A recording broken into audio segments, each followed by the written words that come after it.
हाँ तो स्टूडेंट्स, आज हम फिज़िक्स का सेकंड चैप्टर शुरू करने वाले हैं भाई। टॉपिक है हमारा कूलम्स लॉ। जो इलेक्ट्रोस्टैटिक्स हमारा यूनिट चल रहा है उसमें फर्स्ट लेक्चर ऑलरेडी हम पोस्ट कर चुके हैं भाई। प्लेलिस्ट में जाकर आप देख सकते हैं, जिसमें हम प्रॉपर्टीज़ ऑफ इलेक्ट्रिक चार्जेस हमने डिस्कस किया है। आज हम बात करेंगे कूलम्स लॉ की। तो कूलम्स लॉ में हमने पढ़ा था लास्ट क्लास में कि like charges repel and unlike charges attract, यानी कि अगर दो पॉजिटिव चार्ज है तो दूसरे को क्या करेंगे कि एक फोर्स से अट्रैक्ट करेंगे, पॉजिटिव चार्जेस रिपेल करेंगे। और अगर अनलाइक चार्जेस हैं, एक पॉजिटिव चार्ज एक नेगेटिव चार्ज, वो क्या करते हैं, एक दूसरे को अट्रैक्ट करते हैं। तो कितने फोर्स से ये दोनों चार्जेस एक दूसरे को अट्रैक्ट या रिपेल करेंगे, उस फोर्स के लिए जो फार्मूला है एक्सपेरिमेंट की बेसिस पे वो सबसे पहले किसने दिया था, कूलम ने। तो इस लॉ को जो ये बताएगा कि दो चार्जेस के बीच में कितना फोर्स एक्ट करता है, इस लॉ को बोलते हैं कूलम्स लॉ। तो कूलम्स लॉ में सपोज़ हमारे पास कोई भी दो चार्जेस हैं, एक को कहा हमने Q1 और एक चार्ज को कहेंगे हम Q2, और दोनों चार्जेस किसी मीडियम में ले सकते हैं। फॉर एग्जांपल एयर में हमारे दोनों चार्जेस ये रखे हुए भाई, एक को Q1 कहा हमने और एक चार्ज को कहा Q2, और इनके बीच में डिस्टेंस है, इसको कहा हमने स्मॉल r। तो कूलम ने एक्सपेरिमेंट की बेसिस पर ये पाया कि इन दोनों चार्जेस के बीच में जो फोर्स ऑफ अट्रैक्शन है वो डायरेक्टली प्रोपोर्शनल होता है इन दोनों चार्जेस की प्रोडक्ट के। तो Q1 Q2 क्या हुआ, product of the two charges, और यहाँ भी हमें क्या लेना है, मैग्नीट्यूड ऑफ प्रोडक्ट लेना है। और डिस्टेंस की अगर बात करें तो जो ये फोर्स ऑफ अट्रैक्शन या फोर्स ऑफ रिपल्शन होगा, ये दोनों चार्जेस के बीच के डिस्टेंस के स्क्वायर के इन्वर्सली प्रोपोर्शनल होता है। तो force will be inversely proportional to square of the distance between the two charges. इन दोनों को अगर हम क्या करें, कंबाइन करें, इसको 1 कहा हमने, इसको 2 कहा, तो कंबाइनिंग 1 and 2 तो हमें मिलेगा कि force is proportional to magnitude of product of magnitude of charges Q1 Q2 upon square of the distance between the charges. और इक्वल करेंगे अगर, तो यहाँ पे कोई कांस्टेंट ऑफ प्रोपोर्शनलिटी लेना पड़ेगा हमें, और वो कांस्टेंट प्रोपोर्शनलिटी क्या कर रहे हैं, हम इसको K से डिनोट कर सकते हैं भाई। तो K into Q1 Q2 upon R square, ये हमारा कूलम्स लॉ कहलाता है। तो कूलम्स लॉ में क्या कहेंगे हम कि फोर्स ऑफ अट्रैक्शन और repulsion between two charges placed at a distance small r is equal to कितना, K into Q1 Q2 upon R square, जहाँ पे Q1 Q2 क्या कहलाता है, प्रोडक्ट ऑफ द चार्जेस, और R हमारा क्या है, डिस्टेंस बिटवीन द चार्जेस। अब ये K क्या है, यहाँ पे K है कांस्टेंट ऑफ प्रोपोर्शनैलिटी, और इसकी भी एक्सपेरिमेंटली जब वैल्यू कैलकुलेट की गई तो K की वैल्यू लेते हैं हम for convenience 1/4 pi epsilon not, जहाँ पर पाई आप जानते हैं 3.14 वैल्यू होती है, और एप्सिलॉन नॉट क्या होता है यहाँ पे, ये कहलाता है परमिटिविटी ऑफ फ्री स्पेस, या परमिटिविटी ऑफ एयर, या परमिटिविटी ऑफ वैक्यूम। तो परमिटिविटी क्या सिग्निफाई करता है वो भी हम बाद में देखेंगे भाई। तो ये हमारा कूलम्स लॉ है।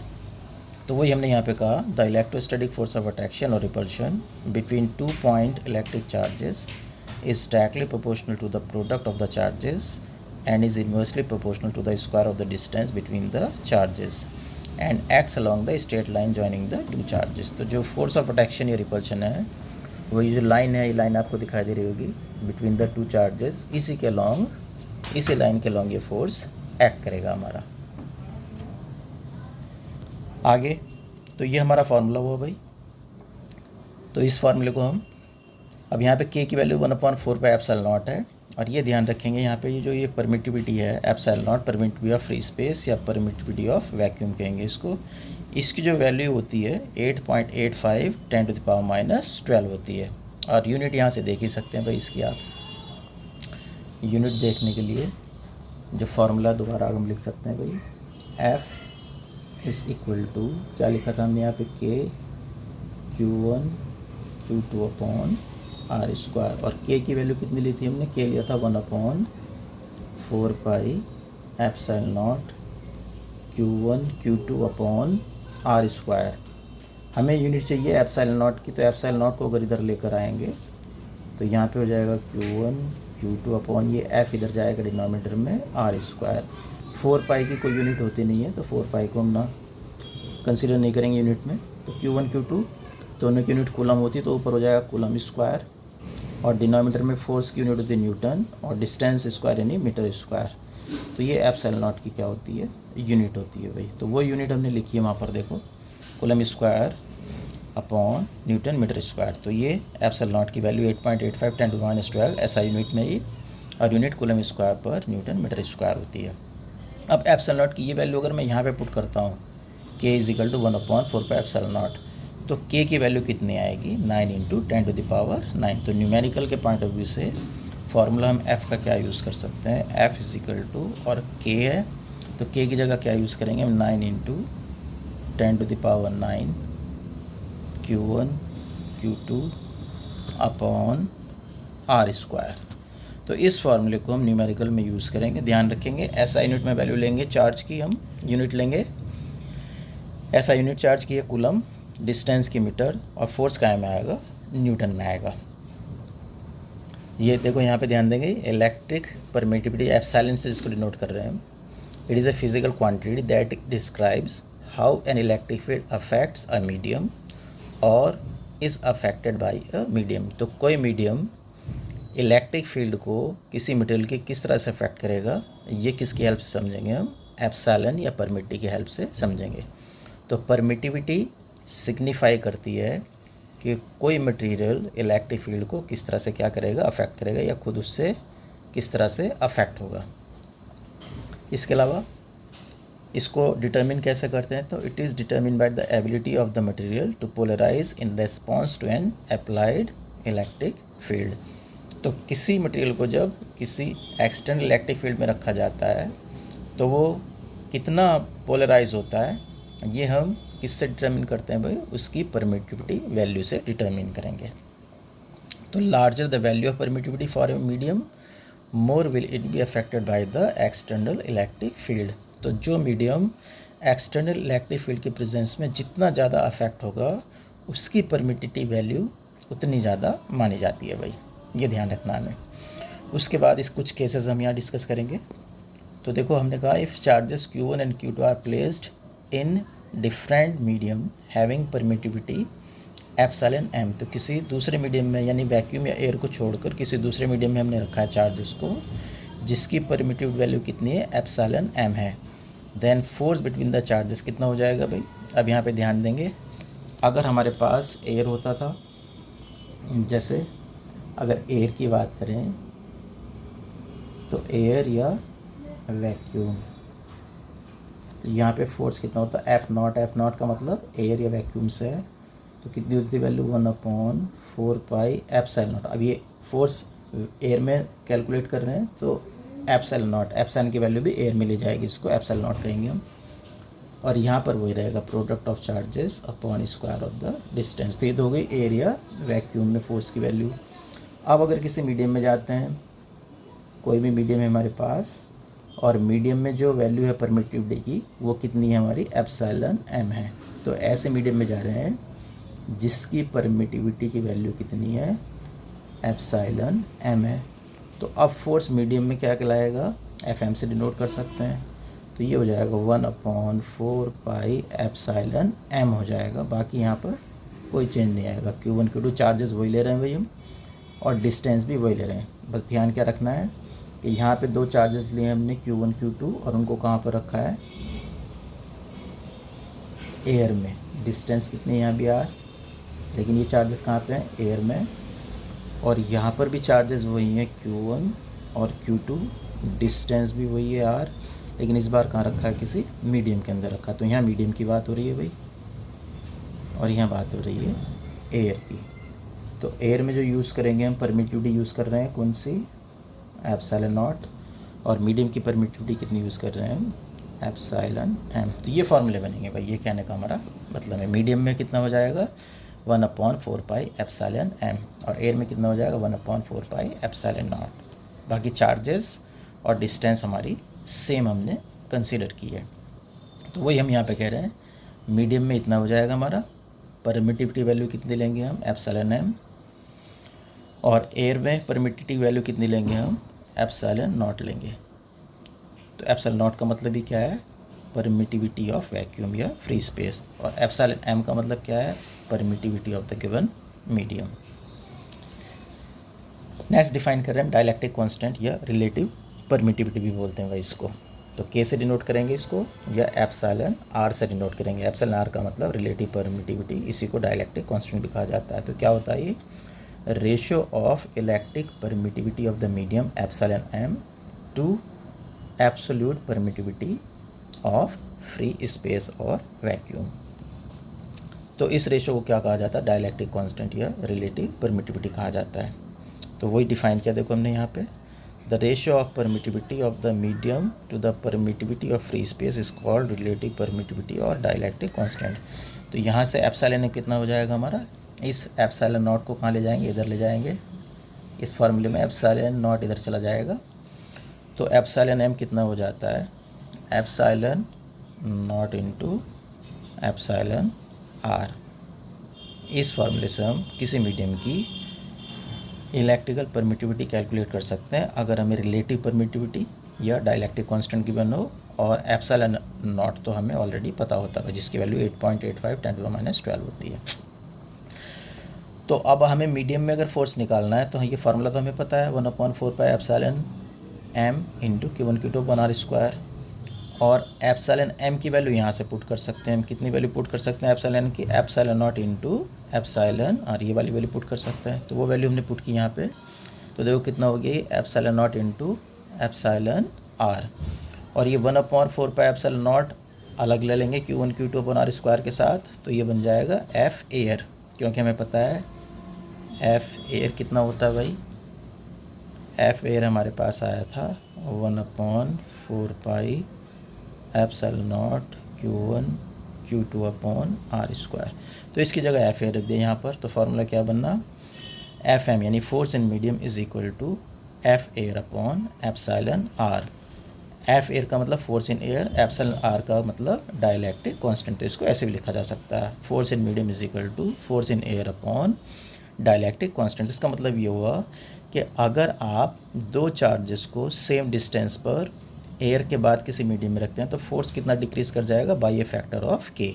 अगर पहले एफ एयर में कितना था, सपोज हमारे पास वो 100 न्यूटन था, तो बाद में कितना हो जाएगा 100/k हो जाएगा, अगर उस मीडियम का डायलैक्ट्रिक कांस्टेंट k है जिस मीडियम में आप उसको रख रहे हो।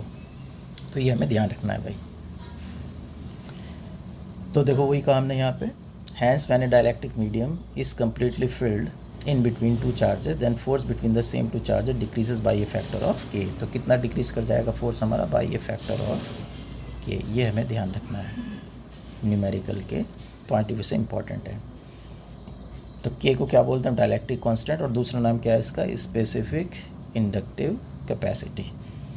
ये डायलैक्ट्रिक कांस्टेंट का एक नाम और है भाई। It is also called relative permittivity of the medium. तो के तीन नाम हो गए भाई। के को हम डायलैक्ट्रिक कांस्टेंट भी कहेंगे, स्पेसिफिक इंडक्टिव कैपेसिटी भी कहेंगे, और रिलेटिव परमिटिविटी भी कहा जा सकता है। तो न्यूमेरिकल में ध्यान रखेंगे। सेकंड केस देखते हैं, the force between two charges Q1 and Q2 placed in air at a distance of r is given by. तो ये तो फोर्स हो गया एयर में। उसने कहा when these two charges are placed in a medium, जब मीडियम में रखेंगे तो फोर्स इन मीडियम कितना हो जाएगा, 1/4πε0 k into Q1 Q2 r²। ये कहाँ से आया, क्योंकि हमें पता है, इस बार कहाँ रख दिया हमने, मीडियम के में, तो के से डिवाइड हो जाएगा। ये फार्मूला बता रहा है हमें, जब मीडियम में रखेंगे तो मीडियम का डायलैक्ट्रिक कांस्टेंट के कहाँ जाएगा, डिनोमिनेटर में। तो देखो ये के कहाँ पे आ चुका है, यहाँ डिनोमिनेटर में आ चुका है। तो वही फार्मूला है, फोर्स इन मीडियम कितना होता है, F0/k, या F0 का मतलब फोर्स इन एयर अपॉन के से डिवाइड हो जाता है। अब कह रहा है द कंडीशन फॉर दिस टी फोर्सेस टू बी इक्वल। तो एक फोर्स तो हमारा ये एयर में दिखाई दे रहा है आपको, और एक फोर्स हमें मीडियम में दिखाई दे रहा है। इन दोनों को इक्वल होने की कंडीशन क्या है, तो इन दोनों को इक्वेट कर देते हैं। तो F0 is equal to FM, इनके राइट हैंड साइड की वैल्यू इक्वल करेंगे तो 1/4πε0 से 1/4πε0 कैंसिल हो जाएगा, Q1 Q2 से Q1 Q2 कैंसिल हो जाएगा, क्योंकि सेम चार्जेस ले रहे हैं हम। और यहाँ पे जो हमारी डिस्टेंस है, डिस्टेंस हमारी ये एयर की बात कर रहे हैं भाई, अगर एयर में है तो इसे आर नॉट कह सकते हैं आप, और मीडियम में है तो मीडियम में आर एम कह सकते हैं। तो क्या फार्मूला बना, R naught square is equal to K into R M square. तो ये ध्यान रखना है हमें कि अगर इन दोनों फोर्सेस को आपको इक्वल करना है तो इक्वल करने के क्या करना होगा इन्हें, ये कंडीशन हमारी आएगी R naught square is equal to K into R M square, जहाँ पे आर एम क्या है, distance between the two charges in medium, R naught क्या है, distance between the two charges in air, और के क्या है हमारा डायलैक्ट्रिक कांस्टेंट है। तो यहाँ से आर एम कितना हो जाएगा, यानी कि जो distance between the two charges in medium आएगी वो कितनी हो जाएगी, are naught upon root K. तो दोनों फोर्सेस हमारे इक्वल तभी होंगे, वैसे तो हम पढ़ चुके हैं कि मीडियम में जो देखो फोर्स होता है कितने फैक्टर से रिड्यूस कर जाता है, के फैक्टर से हमारा क्या कर जाएगा, डिक्रीज कर जाएगा। लेकिन अगर दोनों फोर्सेस को आपको इक्वल रखना है तो फिर डिस्टेंस क्या करनी पड़ेगी, मीडियम में चेंज करनी पड़ेगी। तो कितनी हो जाएगी वो डिस्टेंस, जो एयर में डिस्टेंस थी उसका कितना हो जाएगा, R naught upon under root K हो जाएगा, ये ध्यान रखेंगे भाई। तो therefore if a medium between the charges is changed then force will decrease by factor of K. तो ये हम पढ़ चुके हैं यहाँ पे, force decrease by a factor of K. लेकिन फिर भी अगर आपको इन्हें इक्वल करना है तो क्या कंडीशन होगी, but if we want the forces to be same then separation between the charges has to be reduced. तो जो डिस्टेंस है चार्जेस के बीच में वो क्या करनी होगी, आपको रिड्यूस करनी होगी। और कितनी आ जाएगी वो डिस्टेंस मीडियम में, R naught upon under root K. तो यहाँ से आर नॉट कितना हो जाएगा, आर एम इंटू रूट के कहलाएगा। ये हमें ध्यान रखना है भाई। अब एक क्वेश्चन की हेल्प से समझेंगे। एक क्वेश्चन है हमारे पास, two charges of 1 microcoulomb and 3 microcoulomb are placed in vacuum at a distance of 1 meter apart. At what distance these two charges should be placed in water so that the force between them remains the same? Dielectric constant of water is 81. तो वही बात कही इसने। देखो पहले क्या कहेंगे हम, पहले हमें कहाँ रखा हुआ है, वैक्यूम में रखा हुआ है दोनों चार्जेस को। तो पहले हम बात कर रहे हैं कहाँ पर, वैक्यूम में। ये वैक्यूम में बात हो रही है। At what distance this two charges, तो चार्जेस वही रहेंगे भाई हमारे दोनों, कौन कौन से, 1 microcoulomb एंड 3 microcoulomb। लेकिन अब कहाँ रख रहे हैं हम इनको, वाटर में रख रहे हैं। So that force between that remains the same. Force कैसा होना चाहिए इनके बीच में, सेम। डायलैक्ट्रिक कांस्टेंट वाटर का कितना, 81। तो कह रहा है एट वॉट डिस्टेंस, तो डिस्टेंस कितनी होनी चाहिए। तो फॉर्मूला क्या है भाई दूसरे मीडियम में डिस्टेंस का, R M is equal to R naught upon root K. R M क्या है, डिस्टेंस इन मीडियम। तो मीडियम कौन सा है यहाँ पे हमारा, वाटर। तो distance in water is equal to कितना हो जाएगी, distance in air upon dielectric constant का स्क्वायर रूट। ये फार्मूला है भाई। तो डिस्टेंस एयर कितनी है हमारे पास, 1 मीटर है। डाइलेक्ट्रिक कांस्टेंट कितना है हमारे पास, 81 है। तो कितना आ जाएगा, 1/9 मीटर। ये हमारे पास डिस्टेंस आ जाएगी कहाँ पर, वाटर के अंदर। तो इस तरह से इस फार्मूले का हम यूज़ कर सकते हैं भाई। सिंपल क्वेश्चन था बिल्कुल, लेकिन फार्मूला हमें पता होना चाहिए, कंडीशन हमें पता होनी चाहिए। तो इस तरह से क्वेश्चन सॉल्व किए जाएंगे। नेक्स्ट थर्ड कंडीशन है हमारी, when a medium of dielectric constant K and thickness x is placed between two charges separate by a distance r, then electrostatic force between this two charges will be. तो अब ध्यान देंगे, इस बार हमारे पास जो Q1 Q2 charges आपको यहाँ पे दिखाई दे रहे हैं, इनके बीच की टोटल डिस्टेंस कितनी है भाई, ये r है। तो टोटल डिस्टेंस हमें गिवन है ये r। लेकिन इन दोनों चार्जेस के बीच में आपने x थिकनेस की एक दूसरी शीट रख दी है, एक स्लैब रख दी है, जिसका डाइलेक्ट्रिक कांस्टेंट कितना है, k है। तो ये एक medium of dielectric constant k आपको बताया गया है, जिसकी कितनी थिकनेस है, x है। अब हमें फोर्स निकालना है। तो ध्यान देंगे भाई, इस बार दोनों चार्जेस के बीच में जो इंटायर स्पेस है, उस स्पेस को पूरा हमने डाइलेक्ट्रिक मटेरियल से फिल नहीं किया है, जैसे यहाँ पे फिल कर दिया था। यहाँ पे क्या किया था हमने, दोनों चार्जेस के बीच में पूरा का पूरा वाटर फिल कर दिया था। यहाँ पूरे के पूरे स्पेस Q1 Q2 के बीच में उसको हमने डाइलेक्ट्रिक मटेरियल से फिल नहीं किया, सिर्फ एक छोटी सी थिकनेस है x, जहाँ पे हमने डाइलेक्ट्रिक सब्सटेंस K वाला मटेरियल इंसर्ट कराया है। तो इस बार फोर्स कैसे कैलकुलेट करेंगे, तो वो हमें ध्यान देना है। तो सबसे पहले हम ये देखेंगे, जो हमें डायग्राम दिखाई दे रहा है भाई यहाँ पर, कि इस डायग्राम में टोटल जो डिस्टेंस है Q1 Q2 के बीच में वो कितनी है हमारी, r है। और आर में से हमने कितनी थिकनेस की स्लैब रखी है, एक्स थिकनेस की, तो एयर कितनी डिस्टेंस में बचेगी, तो एयर जो हमारे पास दिखाई दे रही है Q1 Q2 के बीच में, एयर हो जाएगी R माइनस एक्स। तो इतने पार्ट में हमारी एयर है, क्योंकि टोटल सेपरेशन हमारी R है Q1 Q2 के बीच में, और एक्स थिकनेस का उसमें हमने क्या रखा है, कोई मटेरियल की डाइलेक्ट्रिक स्लैब रखी है। तो एयर कितनी डिस्टेंस में बचा भाई, चार्जेस के बीच में, R माइनस एक्स में बचा, तो ये तो लिख लिया हमने यहाँ पे R माइनस एक्स। और ये जो हमारे पास थिकनेस है मीडियम की, तो मीडियम की थिकनेस तो हमारी x है, लेकिन हम किस में ऐड कर रहे हैं इसे, एयर की थिकनेस। एयर की कितनी डिस्टेंस है Q1 Q2 के बीच में, R माइनस एक्स है। तो एयर की जो डिस्टेंस है R माइनस एक्स, इसमें मीडियम की एयर इक्विवेलेंट थिकनेस कितनी होगी वो निकालना चाह रहे हैं। तो मीडियम की जो थिकनेस है वो x है, इसका पहले एयर इक्विवेलेंट सेपरेशन निकालेंगे। तो एयर इक्विवेलेंट सेपरेशन निकालने का फॉर्मूला क्या है भाई, ये है, ये फार्मूला जो हमने लिखा था यहाँ पे, ये एयर इक्विवेलेंट सेपरेशन निकालने का फॉर्मूला है। तो एयर इक्विवेलेंट सेपरेशन, तो क्या करेंगे, जो मीडियम की थिकनेस है, आर एम क्या है यहाँ पे, मीडियम थिकनेस, उसको किससे मल्टीप्लाई करेंगे हम, डाइलेक्ट्रिक कांस्टेंट के स्क्वायर रूट से। तो वही काम हम यहाँ पे करेंगे। फिर इसे एयर की जो सेपरेशन है उसके साथ ऐड या सब्ट्रैक्ट किया जा सकता है भाई। तो देखो यहाँ पे R M thickness of medium है और के क्या है, डाइलेक्ट्रिक कांस्टेंट है। अब अपने क्वेश्चन पे आओ, यहाँ पे हमारे पास जो थिकनेस ऑफ स्लैब है वो कितनी है, एक्स, और डाइलेक्ट्रिक कांस्टेंट कितना, के, तो एक्स रूट के हो जाएगा। तो एयर इक्विवेलेंट सेपरेशन कितना आ गया, एक्स रूट के। तो ये और ऐड करेंगे हम। तो देखो टोटल डिस्टेंस आ गई Q1 Q2 के बीच में। एक तो हमारे पास एयर है, इसके बीच में कितनी डिस्टेंस में एयर है, एयर है हमारे पास R माइनस एक्स में, और जो एक्स थिकनेस की स्लैब है इसका एयर इक्विवेलेंट सेपरेशन निकाला, वो कितना है हमारे पास, एक्स रूट के आया है। तो एक्स रूट के को इसमें क्या करेंगे, एक्स R माइनस एक्स में ऐड कर देंगे। तो वही हमने किया यहाँ पर, देखो R माइनस एक्स में एयर इक्विवेलेंट सेपरेशन इस स्लैब का ऐड कर दिया है।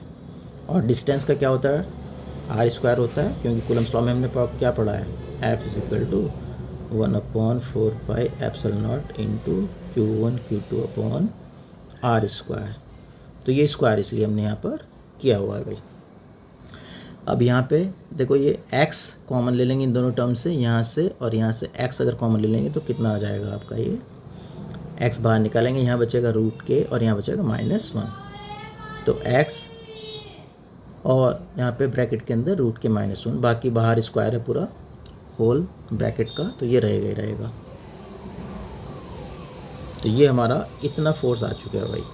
आगे इसको और सॉल्व करेंगे तो उससे आंसर किसी भी न्यूमेरिकल में हम कैलकुलेट कर सकते हैं। इस पे बेस्ड तो ध्यान रखेंगे, ये फार्मूला कब यूज़ करेंगे, ये फार्मूला यूज़ करेंगे हम उस केस में जब हमारे पास कोई दो चार्जेस होंगे और उनके बीच में जो डाइलेक्ट्रिक स्लैब रखी जाएगी वो whole of the space between charges उसमें ना रखे जाके, बल्कि एक कुछ थिकनेस होगी हमारी डाइलेक्ट्रिक स्लैब की। उस केस में हम ये वाला फार्मूला यूज़ करेंगे। देखो क्वेश्चन हमारे पास, 2 charges of 2 microcoulomb and -3 microcoulomb are placed at the distance of 20 centimetre in vacuum. तो पहले वैक्यूम की बात कर रहा है, दो चार्जेस हमारे पास है। फिर कहा if a medium of dielectric constant 4 and thickness 5 centimetre is placed between the charges. तो हमारे पास जो यहाँ पर गिवन है हमें कंडीशन, दो चार्जेस हमारे पास, एक को कहा हमने Q1 और एक को कहा हमने Q2, और सेपरेशन के बीच में हमने कितनी कही, R। अब चार्जेस जो हमें गिवन है, यहाँ गिवन है हमें 2 माइक्रोकूलम और यहाँ पे गिवन है -3 माइक्रोकूलम, और ये डिस्टेंस कितनी है हमारे पास, 20 सेंटीमीटर गिवन है हमें। तो ये बात हो रही है अभी एयर की। फिर कहा इसने if a medium of dielectric constant 4 and thickness 5 centimetre. तो अब क्या चेंज किया उसने कि एक हमारे पास यहाँ पर स्लैब है ये, जिसकी थिकनेस कितनी है, ये x is equal to 5 centimetre है, और इसका डाइलेक्ट्रिक कांस्टेंट कितना है, 4 है। तो कह रहा अब आप बताओ फोर्स कितना होगा। तो कौन सा फार्मूला यूज़ करेंगे भाई, यही तो कंडीशन है। x की वैल्यू कितनी दी आपको, यहाँ पे 5 दे दिए सेंटीमीटर में, और k कितना दे दिया आपको, के दे दिया यहाँ पर 4। तो फार्मूला क्या था हमारे पास, फार्मूला ये F is equal to 1/4 pi epsilon naught Q1 Q2 upon R plus x root K -1 का होल स्क्वायर। तो इसी फार्मूले को हम यूज़ करेंगे यहाँ पर 1/4 pi epsilon not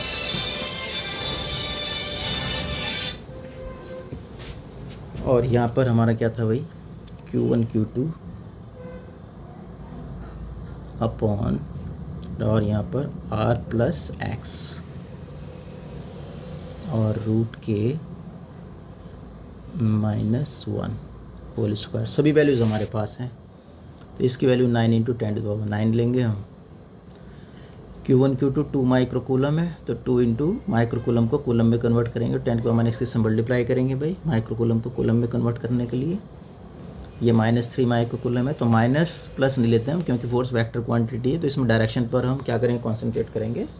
minus plus sign से हमें कोई मतलब नहीं। प्लस माइनस सिर्फ ये बताएगा कि दोनों चार्जेस अपोजिट नेचर के, तो इनके बीच में जो फोर्स होगा वो अट्रैक्टिव फोर्स होगा। तो 3 माइक्रोकूलम का मतलब 3 × 10⁻6 कूलम हो जाएगा। और डिनोमिनेटर में हमारे पास जो वैल्यूज़ हैं, आर की वैल्यू कितनी हमारे पास 20 सेंटीमीटर। तो 20 सेंटीमीटर को मीटर में कन्वर्ट करेंगे, -2 से मल्टीप्लाई करूँगा 10⁻2 से, तो ये 20 मीटर हो गया। वैक्यूम में डिस्टेंस आर है भाई ये, प्लस एक्स कितना भाई थिकनेस है 5 सेंटीमीटर, इसको मीटर में कन्वर्ट करूँगा तो 5 × 10⁻2 और यहाँ हो जाएगा √4 के की वैल्यू 4 है -1 और इस पूरे का ब्रैकेट का क्या लगाना है हमें, स्क्वायर लगाना है भाई। तो इसका हम स्क्वायर लगा देंगे। तो इसको सॉल्व करेंगे, तो सॉल्व करने के बाद जो भी हमारा आंसर आएगा वो न्यूटन में हमारा आंसर आ जाएगा भाई। तो ये फार्मूला कौन सा यूज़ करना है हमें, वही केस यूज़ करना है, ये वाला केस जो हमने यहाँ पे डिस्कस किया था कि अगर कोई मीडियम डाइलेक्ट्रिक कांस्टेंट के का है और स्लैब की थिकनेस कितनी है x है, वो रखा जाता है चार्जेस के बीच में। तो इस फार्मूले से फिर आप फोर्स कैलकुलेट कर सकते हैं। तो ये वैल्यूज हमने सब सब्स्टिट्यूट की। यूनिट का ध्यान रखेंगे आप, सब यूनिट हम SI यूनिट में ले रहे हैं क्योंकि ये वैल्यू 9 × 10⁻9 ये SI यूनिट में है। तो बाकी वैल्यू चार्जेस भी आपको SI यूनिट में लेना है, जो कि कूलम है SI यूनिट चार्ज की। R डिस्टेंस ये भी हमें SI यूनिट में लेनी है, X भी SI यूनिट में लेनी है और K तो आपको ऑलरेडी K की कोई यूनिट होती नहीं है क्योंकि K क्या है हमारा रेशो है। K क्या होता है, ये होता है permittivity of medium upon permittivity of vacuum. तो ऊपर भी परमिटिविटी है और डिनोमिनेटर में परमिटिविटी है, तो इसकी कोई यूनिट नहीं होती, ये एक यूनिटलेस क्वांटिटी है, ये ध्यान रखेंगे भाई आप। तो ये हमारा फोर्स कैलकुलेट करके जो भी आएगा वो आंसर आ जाएगा। तो इतना फोर्स आएगा भाई, ये वैल्यू कैलकुलेट करने के बाद फोर्स इन मीडियम कितना है हमारे पास, ये फोर्स आ गया FM is equal to 0.864 newton. अब एयर में फोर्स कितने, अगर डिक्रीज पूछ रहा है, देखो क्वेश्चन में जाएँ, क्वेश्चन में पूछा था उसने calculate the decrease in force. तो एयर में फोर्स कितना है पहले वो कैलकुलेट करेंगे हम। तो एयर में फोर्स देखो सीधा सीधा आ जाएगा इस फार्मूले से। एयर में फोर्स के लिए फार्मूला लगाएंगे 1/4 pi epsilon naught into Q1 Q2 upon R square. तो एयर में फोर्स कितना है हमारे पास, ये आया F0 is equal to 1.35 newton, ये एयर में आ गया। और फिर मीडियम में हमने उस फार्मूले से कैलकुलेट कर लिया जो पीछे किया है अभी। तो ये हमारे पास आ गया फोर्स इन मीडियम। अब वो पूछ रहा है कि मीडियम में रखने के बाद कितना डिक्रीज आया। तो डिक्रीज का मतलब force in air minus force in medium. तो दोनों वैल्यू हम कैलकुलेट कर चुके हैं, तो इतना डिक्रीज फोर्स में आ जाएगा। न्यूटन में वैल्यू हमने SI यूनिट में कैलकुलेट की है। तो अगर कॉन्सेप्ट आपको क्लियर है, फार्मूला आपको क्लियर है, तो क्वेश्चन किसी भी तरह का आप विदाउट एनी प्रॉब्लम सॉल्व कर पाएंगे भाई। नेक्स्ट क्वेश्चन हमारे पास, 2 insulated spherical conductors A and B have radii r and 3r respectively. Both have charges 5 millicoulomb each. The separation between them is 1 meter. If they are touched and moved apart at the same distance, then calculate the new electrostatic force between the spheres. तो जब दो हमारे पास spherical conductors हैं, उनके ऊपर कोई charge है, उनको अगर आपस में टच किया जाए और फिर अलग अलग कर दिया जाए तो चार्जेस का क्या होगा, रीडिस्ट्रीब्यूशन होगा। इस तरह से रीडिस्ट्रीब्यूशन होता है, उसका फार्मूला क्या है। तो जो हमने फर्स्ट लेक्चर था हमारा, उसमें हमने ये कॉन्सेप्ट डिस्कस किया था भाई। तो प्लेलिस्ट में जाके फर्स्ट लेक्चर इलेक्ट्रोस्टैटिक्स का आप देख सकते हैं, उस चैप्टर के लास्ट में हमने ये कॉन्सेप्ट डिस्कस किया है।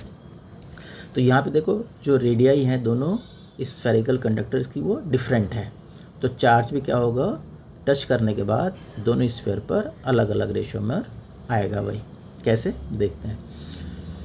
तो देखो क्या कहा उसने हमारे पास, ये Q1 है 5 मिली कूलम और Q2 भी इतना ही है 5 मिली कूलम। रेडियस पहले हमारी R है और सेकेंड स्फीयर की कितनी है 3R है। डिस्टेंस के बीच में कितनी है 1 मीटर।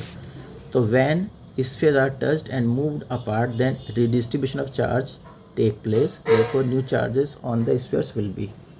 तो जो नया चार्ज आएगा स्फीयर्स के ऊपर वो किस फॉर्मूले से निकालेंगे हम, तो यहाँ देखने की कोशिश करेंगे। भाई ये हमारे पास फर्स्ट स्फीयर है, ये हमारे पास सेकंड स्फीयर है।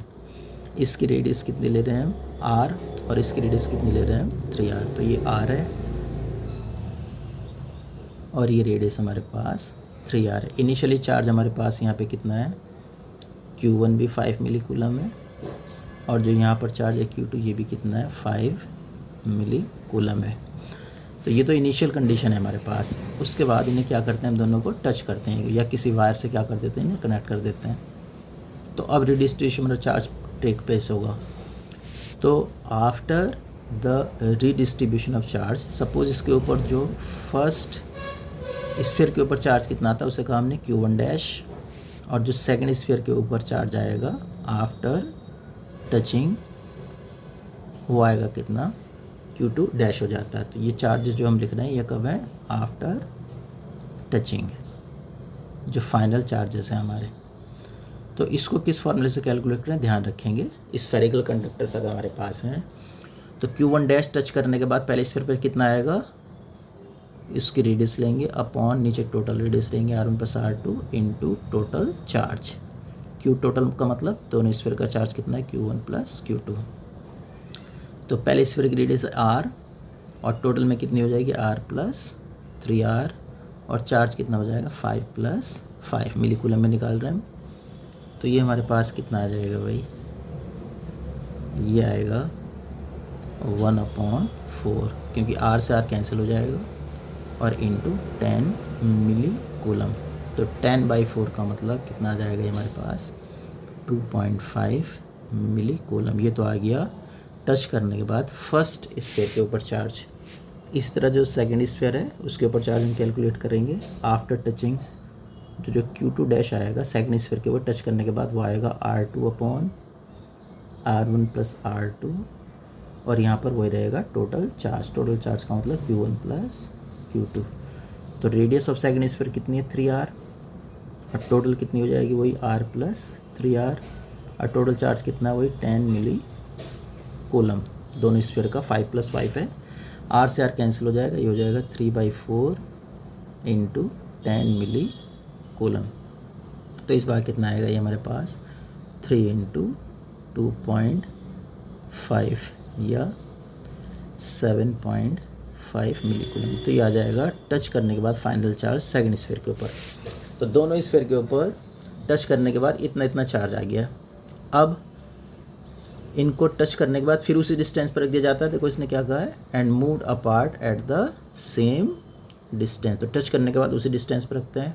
तो अब इनके ऊपर इलेक्ट्रिक फोर्स या इलेक्ट्रोस्टैटिक फोर्स कैलकुलेट किया जा सकता है। तो पहला स्फीयर ये भाई, सेकंड स्फीयर ये है और डिस्टेंस ऑफ सेपरेशन के बीच में कितनी है ये R = हमारे पास है 1 मीटर।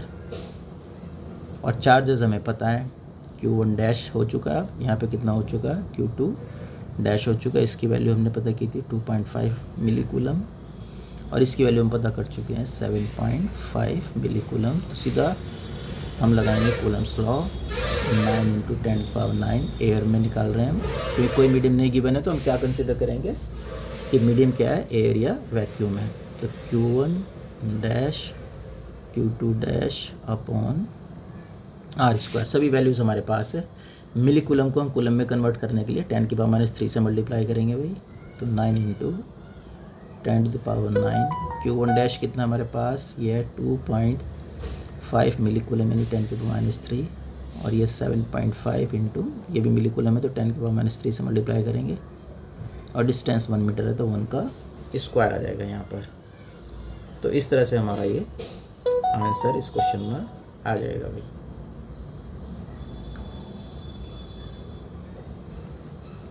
तो सॉल्व करने के बाद जो आंसर हमारे पास आया ये आएगा कितना, 1.68 10⁵ न्यूटन।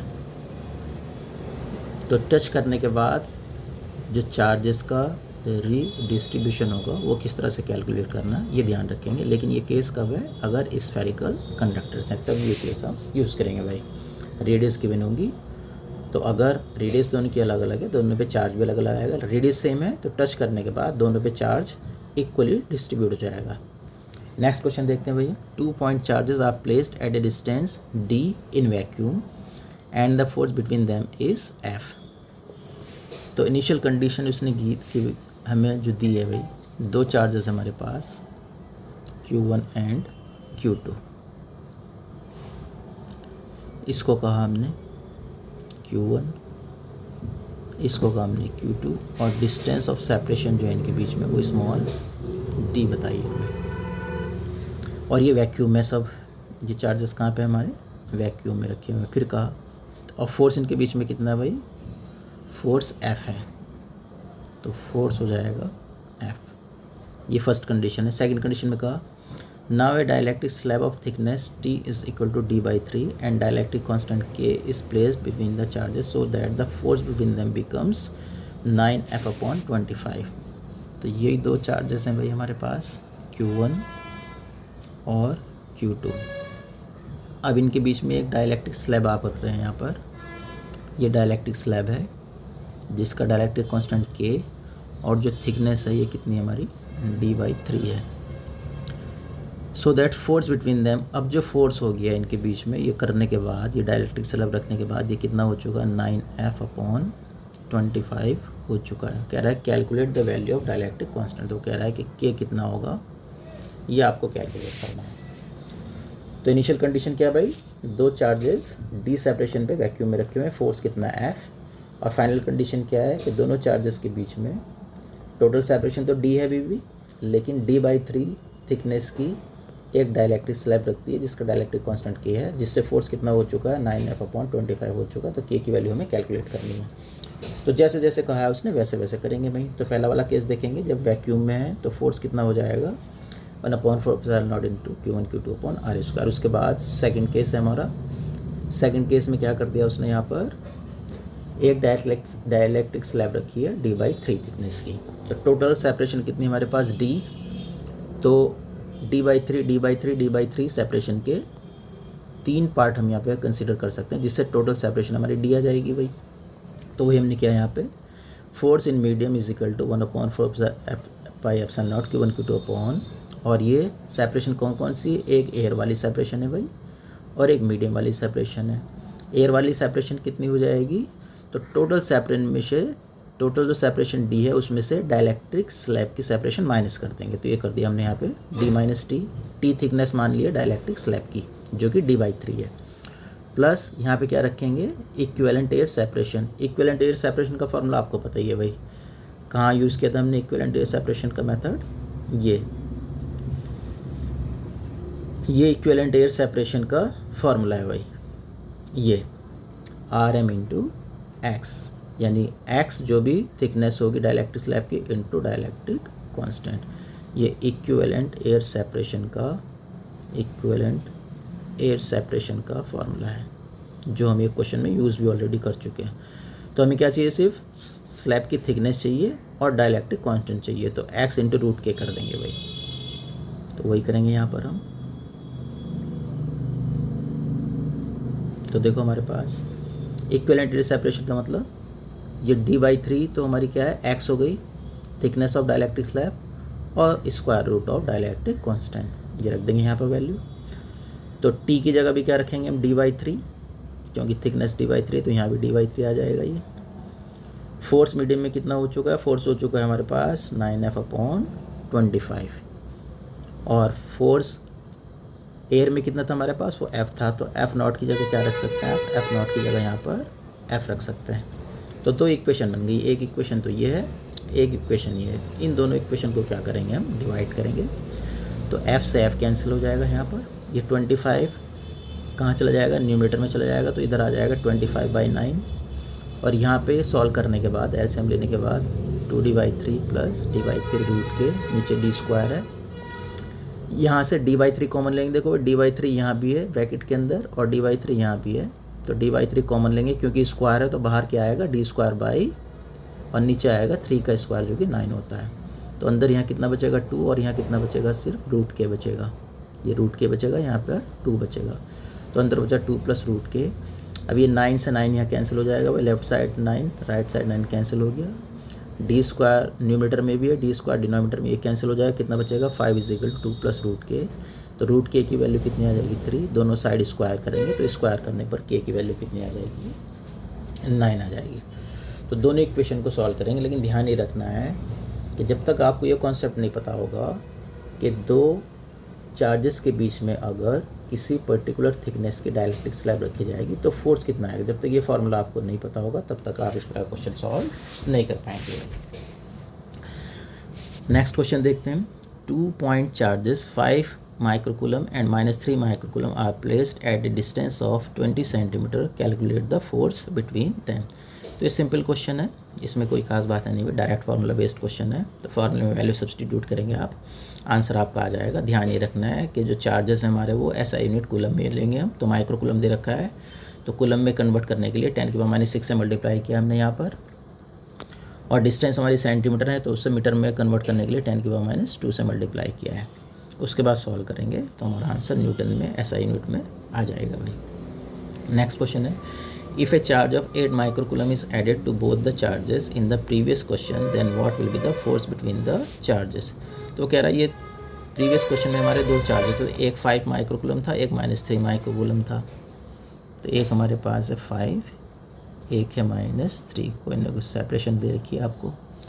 तो Q1 को हमने कहा 5 माइक्रोकूलम और Q2 को हमने कहा -3 माइक्रोकूलम। ये प्रीवियस क्वेश्चन की बात कर रहा है, इसमें हम ये चार्ज दे रखे थे, और सेपरेशन कितनी हमारे पास R दे रखी है 20 सेंटीमीटर। वो कह रहा है अब if a charge of 8 microcoulomb is added to both the charges, अगर दोनों को 8 माइक्रोकूलम ऐड तो न्यू कंडीशन क्या हो जाएगी हमारे पास, तो न्यू कंडीशन जबकि दोनों चार्जेस में हमने क्या ऐड किया है भाई 8 माइक्रोकूलम, तो यहाँ पे 8 ऐड करेंगे तो Q1 अब कितना हो जाएगा हमारे पास 13 माइक्रोकूलम, और Q2 हमारे पास कितना हो जाएगा -3 में 8 ऐड करेंगे तो ये हो जाएगा 5 माइक्रोकूलम।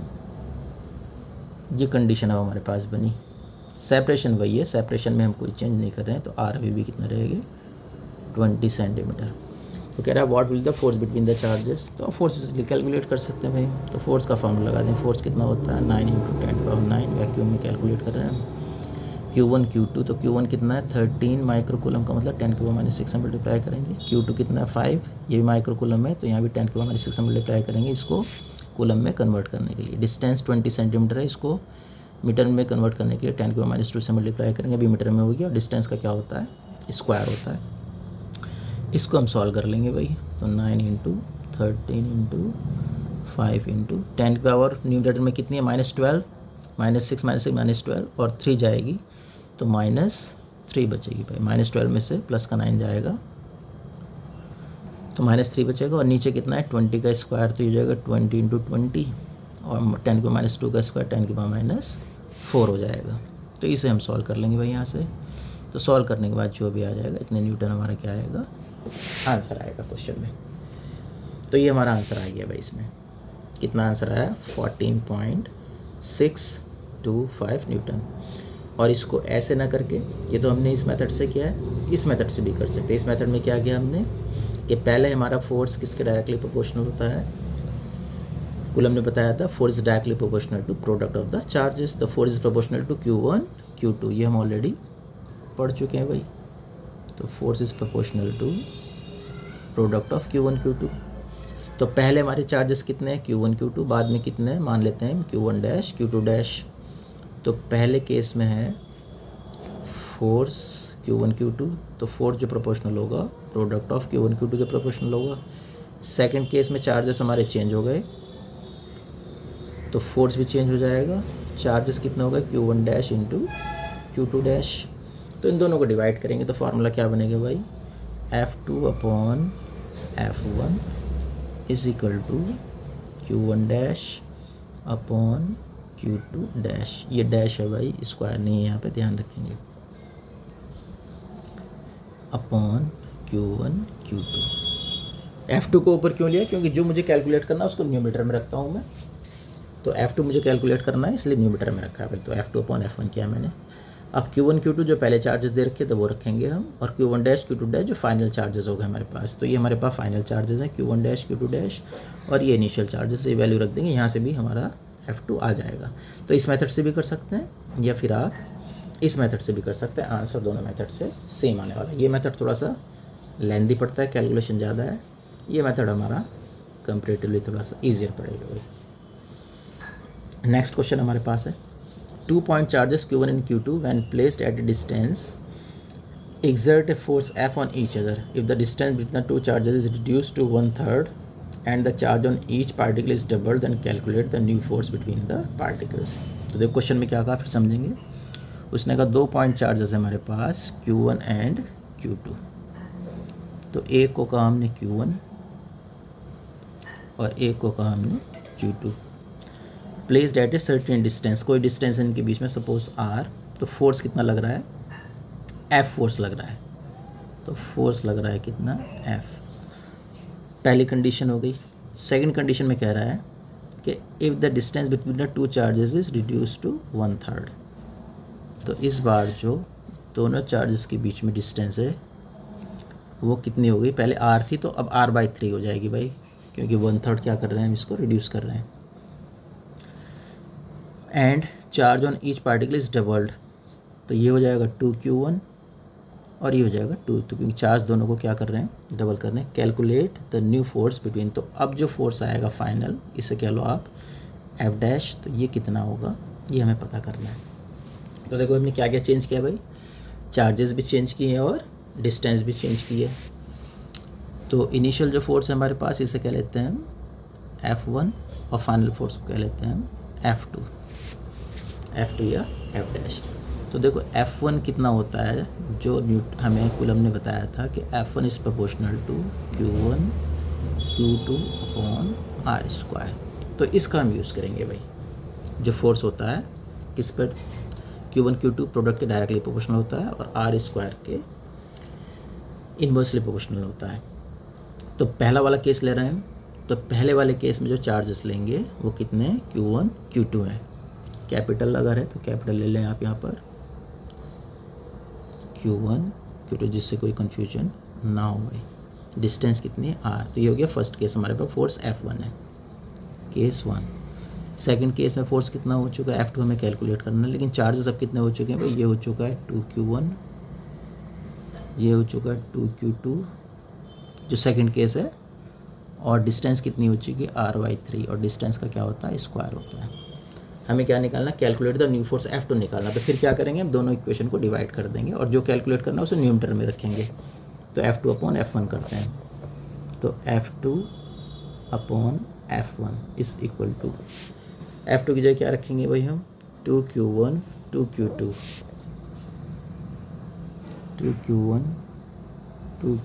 अपॉन R/3 का whole square divided by F1 की जगह क्या रखेंगे, Q1 Q2 upon R², Q1 Q2 upon R²। तो ये कितना हुआ हमारे पास, 2 2 ज़ा 4, Q1 Q2 कैंसिल हो जाएंगे हमारे पास, और ये बचेगा हमारे पास कितना, डिनोमिनेटर में R² बाई 9², तो 9 चला जाएगा हमारे पास, 3 का स्क्वायर 9 है, ये कहाँ चला जाएगा ऊपर, और थोड़ा सा इसको सही करके लिख लेते हैं। तो ये गया 4 अपॉन R का स्क्वायर, 9 चला जाएगा ऊपर, और डिनोमिनेटर में क्या है हमारे पास, ये है यहाँ पर 1 अपॉन R² बचेगा। इसको यहाँ से हटा कर यहाँ पर ये बचा F2 अपॉन F1। अब इस R² से R² फिर कैंसिल हो जाएगा, तो F2 कितना हो जाएगा, 4 9 ज़ा 36 F1। तो जो फोर्स हो जाएगा हमारे पास, और इनिशियल फोर्स हमारे पास कितना दिया था उसने हमें, ये एफ दिया था भाई फोर्स, तो F1 की जगह F रख देंगे आप, तो फोर्स कितना हो जाएगा 36 टाइम हो जाएगा ऑफ इनिशियल फोर्स। यही पूछ रहा था वो कि calculate the new force between the particles, तो new force will be 36 times of the initial force. तो सीधा सीधा जो वैल्यूज गिवन है वो वैल्यूज हमने पुट किए भाई, F2/F1 कर दिया, तो आंसर हमारा आ जाएगा। इसके बाद हम बात करेंगे triangle law of vector addition, तो ये हम डिस्कस करेंगे भाई नेक्स्ट लेक्चर में। तो अगर लेक्चर वीडियो आपको पसंद आया हो तो प्लीज़ चैनल को आप सब्सक्राइब करें, जिससे थोड़ा सा चैनल की सपोर्ट हो जाए, और जितने फ्रेंड्स में आप शेयर कर सकते हैं शेयर करें। बाकी इससे आगे का टॉपिक जो हमारा ट्राइंगल ऑफ वेक्टर एडिशन है, इसको नेक्स्ट क्लास में हम डिस्कस करेंगे भाई।